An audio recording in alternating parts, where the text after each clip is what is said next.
Friends, నేను ఇప్పుడు ఏం చేస్తున్నానంటే నువ్వుపప్పు లడ్డు చేస్తున్నా. పావు కిలో బెల్లం.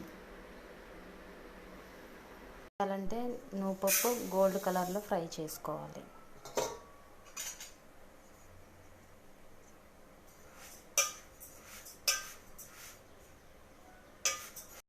ఇలా గోల్డ్ కలర్లో ఫ్రై చేసుకోవాలి. ఇంకా కొంచెం ఫ్రై అవ్వాలి. ఈ కలర్లోకి వచ్చిన తర్వాత వేరే బౌల్లోకి తీసుకోవాలి. ఇప్పుడు ఏం చేయాలి అంటే పావు కిలో బెల్లం పాకం పట్టుకోవాలి. కొంచెం లైట్గా వాటర్ వేసుకోవాలి. పాకం వచ్చిందో లేదో ఇలా వాటర్లో వేసి చూసుకోవాలి. ఇలా అయితే కరెక్ట్గా పాకం వచ్చినట్టే. పాకంలో ఇలా నువ్వులు వేసుకుని కలుపుకోవాలి.